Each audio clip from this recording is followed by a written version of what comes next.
Hey, this is JJ Virgin. Welcome and thanks so much for joining me. This is Ask the Health Expert. Here I put the power of health in your hands and give you access to the top people in health and wellness. In each episode, I share safe ways to get healthy, lose weight, heal your gut, detox, and lots more. So if you want to get healthy and get off the dieting for life merry-go-round, I'll give you strategies that will help you look and feel better fast. Hey, today's show is all about how to look younger, 10 years younger without surgery. I have got the best person to talk to you about this. It's America's holistic plastic surgeon. I am so lucky to know this doc. He is a rock star. And what he's doing is like so anti everything else that I've seen out there, because he's like sees surgery as the last resort and puts all of these other things in place so that you just de-age.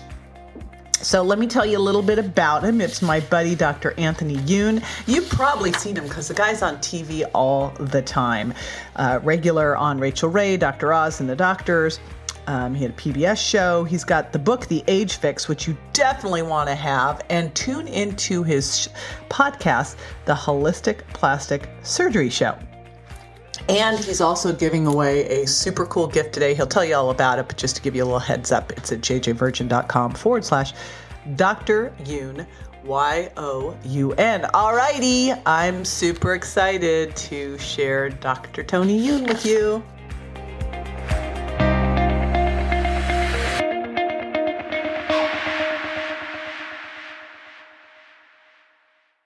Adobe Firefly is the all-in-one creative studio with AI-powered image and video editing for today's creative process.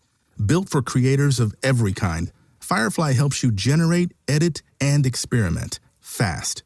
Because the asks aren't getting smaller, the budgets aren't getting bigger, and the timelines, still tight. With all the best creative AI models in one place, Firefly brings your ideas to life. Unlock a better way to make with Adobe Firefly. All right, let's do it. Dr. Tony Youn, welcome to the show. I'm so glad you're here with me today. Oh, it's my pleasure. Thank you. Oh, everybody wants to know about this stuff, especially from a plastic surgeon, how to look younger without cutting, right? Exactly. I mean, there's so many things we can do surgically, but really the question is, what can you do without going under the knife? And what can you do without even seeing a plastic surgeon? There's this is crazy. Like, this is not good job security for you. But I love the fact that you are a holistic plastic surgery and you see surgery as the last resort. And you've told me about so many things that you can do. And I get asked about this all the time. So I'm super excited to have you on. And like, how did this all come to be, Tony, that you kind of moved into this idea of holistic plastic surgery, which you're really like the pioneer of? Thank you. Yeah, so I started off doing all the things I'm supposed to. I did 4 years of medical school. I did 3 years of general surgery residency, 2 years of plastic surgery residency. I spent a year out in Beverly Hills with a top name plastic surgeon there and like an internship basically.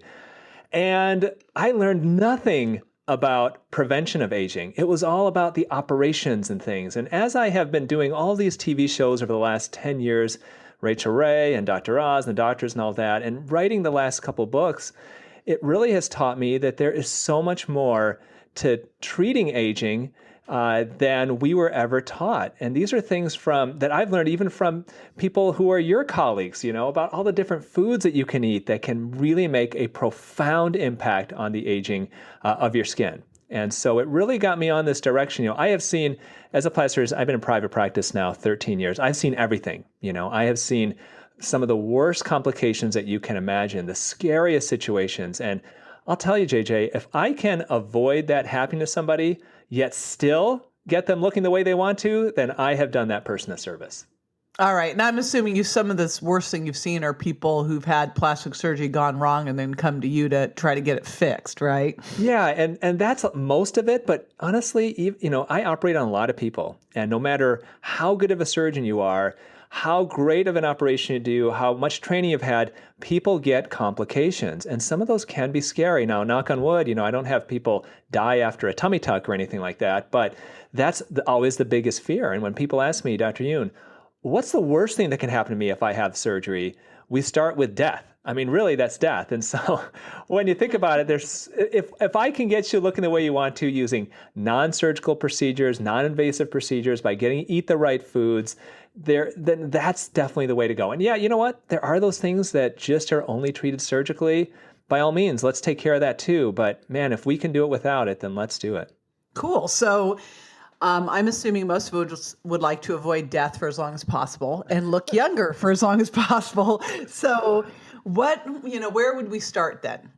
Okay, so I always start with food, and this is something obviously you're an expert at, but a couple of things that people don't realize is in a lot of ways, those same foods that you recommend for your clients, for your followers, that will help them to lose weight, to improve their health, to heal their gut, those are also the same types of foods that will actually help you to age more slowly, and we talk about the gut endothelium, and you've talked about that, and a lot of our colleagues have, but the endothelium, we also have, that's a similar type of tissue that we have on our skin. And so those same types of things like bone broth, like foods that are rich in antioxidants, those are the same types of foods that can also slow down that aging process, because those same things that affect our general health also affect the health of our skin. So let's talk we just have to hit this one. The most aging foods out there that we just should not eat, not just because of the weight issues, but because they're going to make you look old overnight. So this first one is very close to your heart, and it's sugar. Okay, good. I was hoping you'd say that. Exactly. And so, if any of your followers I know are very dedicated to you because you give such great information, and you've talked all about sugar. So they know sugar is horrible for your health. It's horrible for gaining weight. But that same inflammation that can cause disease in our body can also cause our skin to age more quickly. And it's that whole process of glycation. It's how those sugar molecules will bind to the collagen, cause a collagen in our skin to form these kind of unusual and crooked patterns and things, and it causes you to actually age more quickly. So it's a process of glycation that can do it. It's also chronic inflammation from sugar spikes and causing insulin spikes. So interestingly enough, those same things that you have been encouraging your followers to, avoid that sugar, and you're going to lose that weight, you're going to be healthier, you're also going to look in the mirror, and your skin is going to look so much better. There you go. I love these side effects that come from this, All right, now let's look at, I know you wrote the book, The Age Fix, which everybody should have. And in there, you talk about a very specific skincare regimen to stay young. So we all go into Nordstrom and Saks, and you go to Sephora, and there's so many products out there, and every single one of them promises to be the fountain of youth, better than Botox. And how does somebody actually cut through all of that and determine what truly works? Because there's so many things that you can try, and we all have our medicine cabinets filled with half-empty bottles and of lotions and potions that we used for half of it, and it didn't really do anything, so we put it underneath our sink and we never see it again. So very simple, okay? You don't have to go buying all this stuff. You don't have to try to go through all these labels carefully and figure out what it is.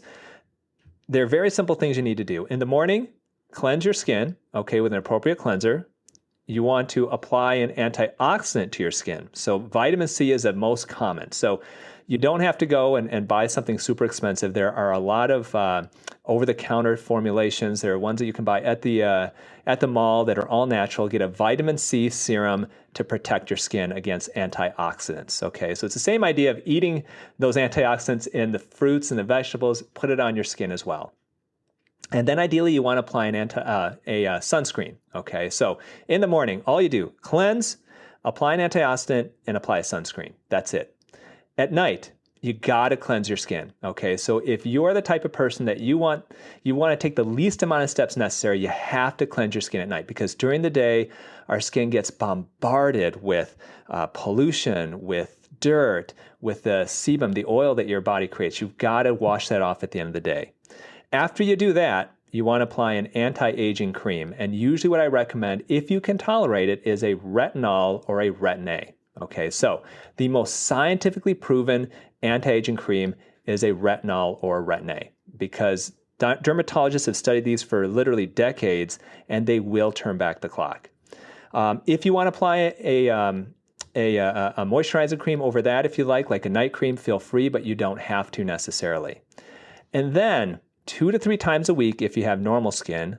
Once a week if you have sensitive skin, you want to exfoliate your skin at that time. So 2 to 3 times a week with normal, once a week with sensitive. That's all you have to do. That's the basics. If you do that for the rest of your life, you're ahead of 98% of people, okay, if you're consistent with that.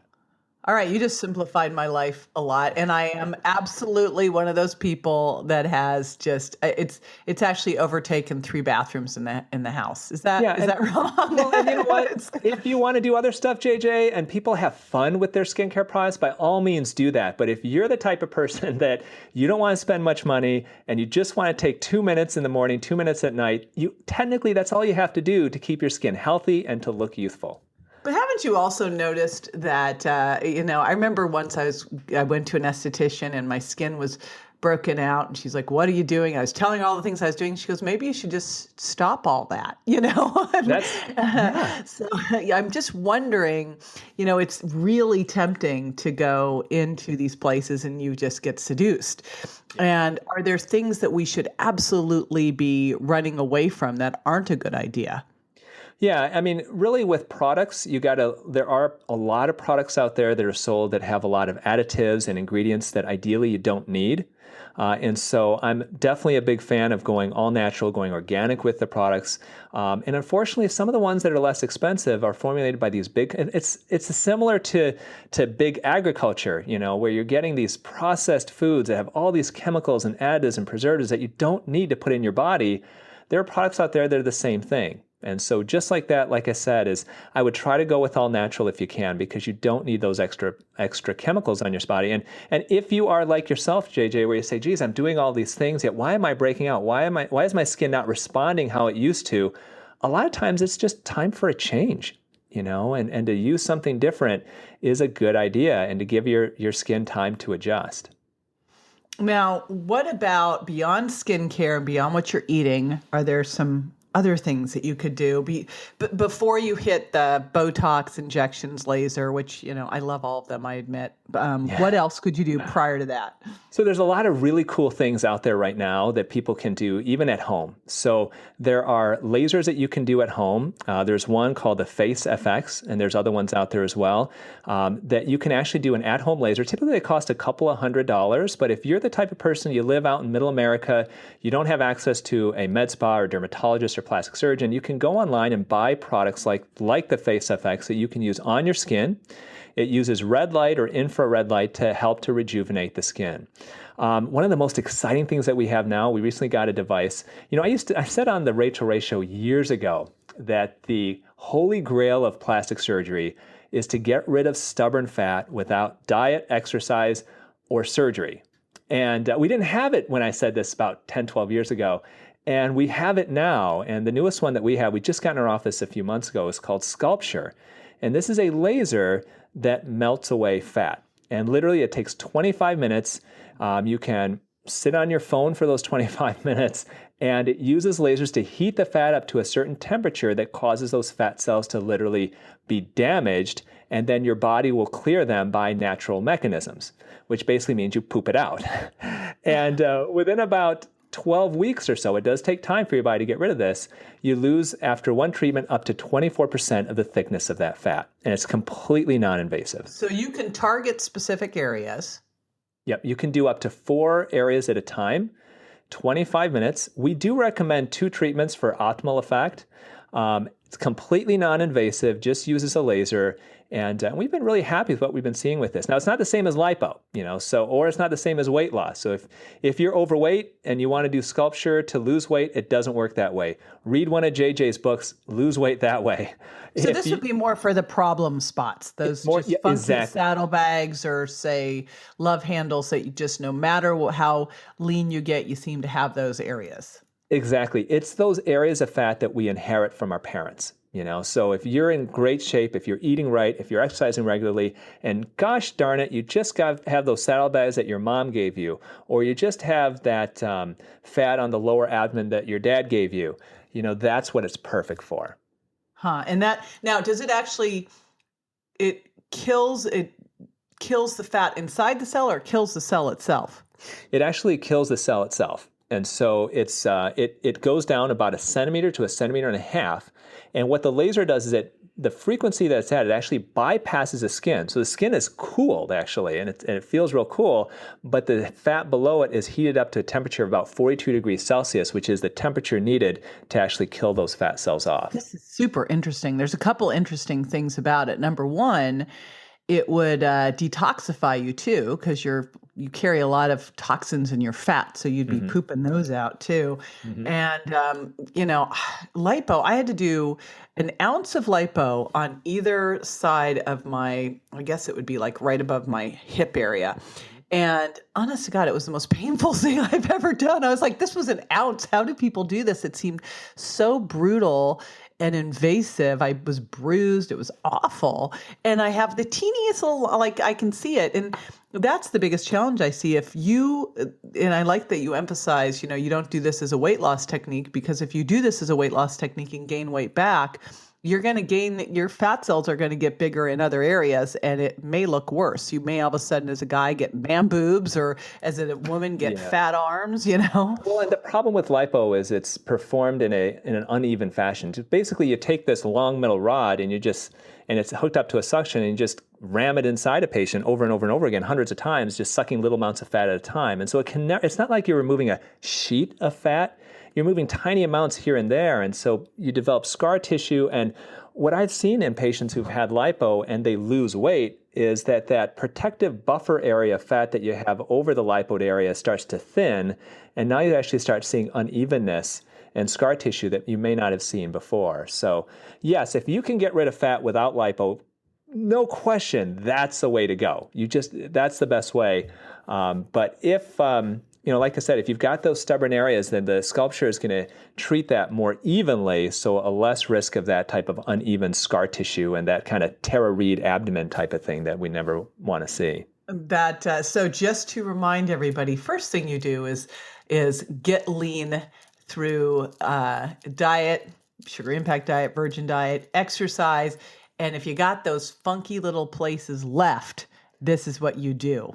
Exactly, because as you and I know, it doesn't matter how many curls you do, you're not going to get rid of the fat in your arm by doing curls. Just because you do sit-ups doesn't mean that you get rid of the fat of your tummy. The fat goes away where your body decides it's going to go away, not where you're exercising. Yeah, wouldn't that be great if you could do that? Yeah, wouldn't that be awesome? You're just fair. like, I think I have a double chin. I'm just going to do chin exercises, and that's going to go away. Yeah, the body doesn't let us do that, unfortunately.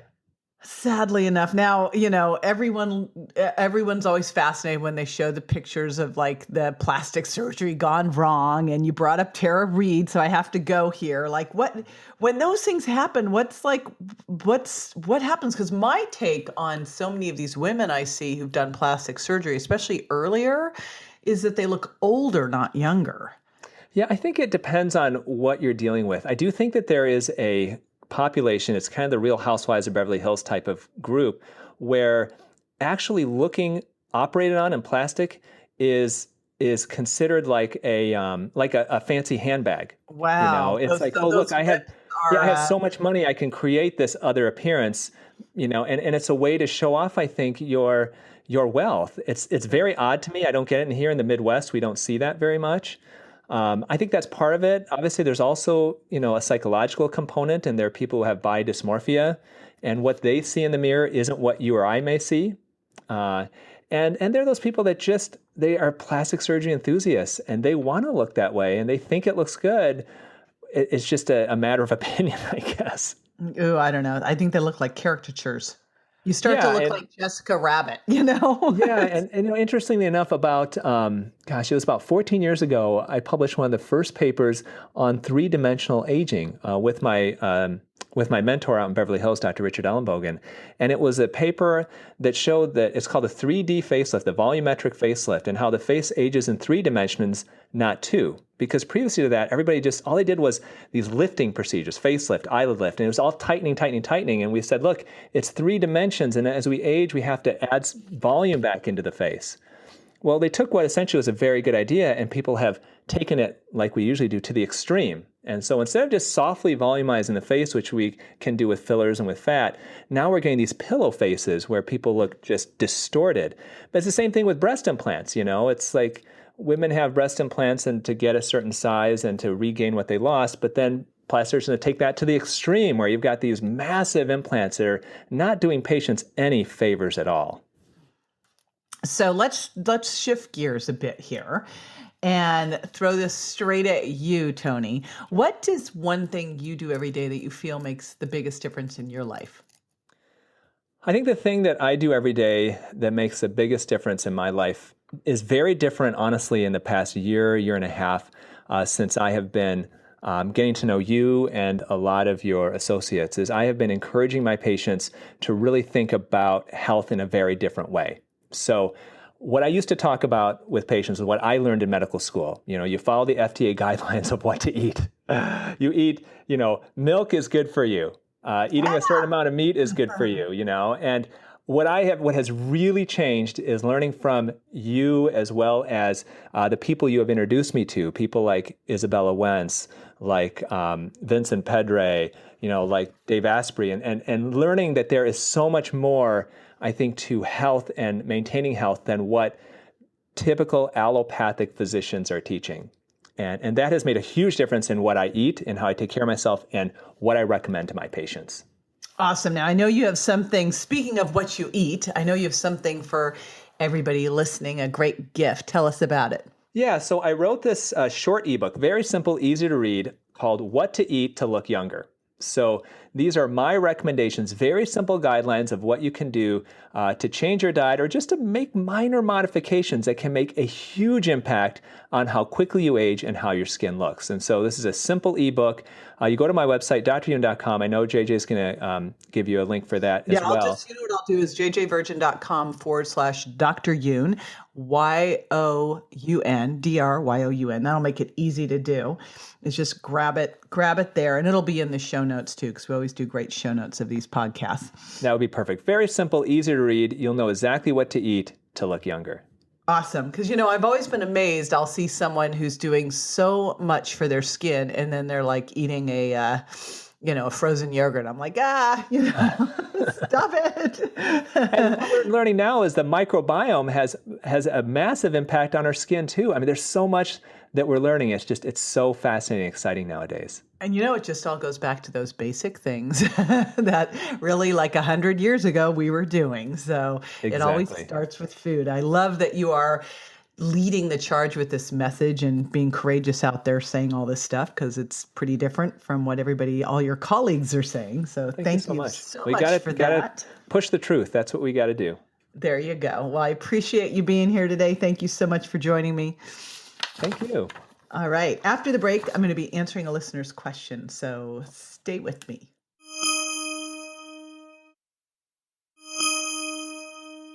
Welcome back. This is the time where I answer a listener's question. And I recently did a Facebook Live on skin and everything you could do to eat better for your skin. And I had a bunch of questions. And one of them came from Susie in Baltimore. And she wanted to know what I did for my skin. And I never got a chance to answer it during the Facebook Live. And obviously, you know how I eat. I eat based on the virgin diet. I don't eat gluten, dairy, soy, corn.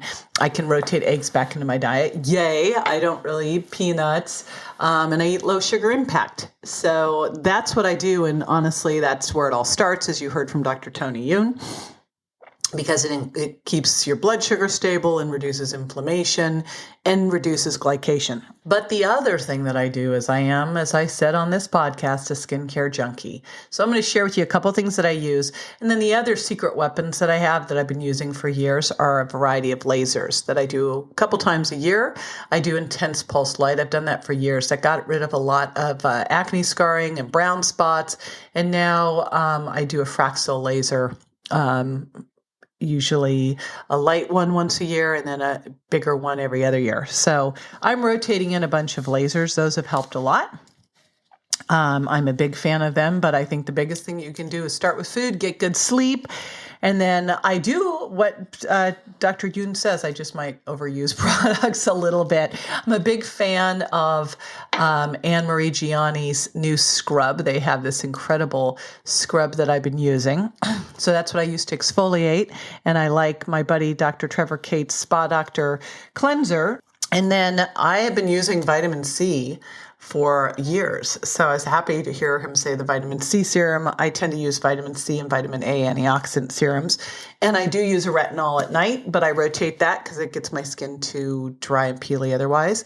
And then I use my rejuvenating serum and rejuvenating eye serum that I have been looking for products forever.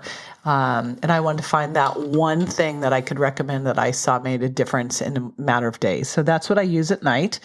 And that's it. I also do a Purogenics mask from my girlfriend, Dr. Suzanne Bennett, once a week. So I do a lot of stuff. I'm kind of a bit of obsessed about it, but you know what? I also do TV and it's high definition. So there you have it. And again, I'm trying to avoid anything surgery-wise for as long as possible, if ever, because I just haven't really liked what I've seen. It just doesn't seem to ever look natural. So I'm figuring I'm just going to work on de-aging this way. And also the other side of that mindset is, they talk about 50 being the new 30 or whatever. And, while I always want to look a bit younger than my age, I also think that there's something about just being the best of who you are at the time in your life that you are. I don't want to be 20 or 30 again or dress like one. So that's the other piece of it too. Alrighty, now the next part of the show, the final part of the show, is the gratitude portion of the show, the time I love the best, as you know. And I am going to read this one from AAR Waves. And it says, life-altering, 5 stars. Amazing. Only thing that makes sense. Really worthwhile if you're serious and want to make significant life-altering changes. Podcast offers the terrific advice. Thanks, JJ. And thank you. And thank you for everyone who is tuning in, sharing this information with your friends. It's been my dream since my early 20s to figure out, what I realized early on is that it's really not as complicated as everybody kind of tries to make it out to be. And that I know we all want to be healthier. And sometimes it feels so daunting that you do nothing. It's analysis paralysis. And I thought, gosh, if I can just figure out a way to get this information out on a broad scale, easy, actionable steps, where there's no barrier, which is what the internet's really done. It's it's been the great equalizer. So my goal is to help 1 billion people get healthier, both by bringing on amazing people onto my show so that they can get their message out far and wide, and to give you easy, actionable steps that you can start putting into place. And that's my big stressor to you right now, is that this is great information if you put it into action. So grab something you heard today, little hinges swing the big doors, get moving, and I'd love to hear from you and hear what it's done for you. Alrighty, make it a great week. Bye-bye.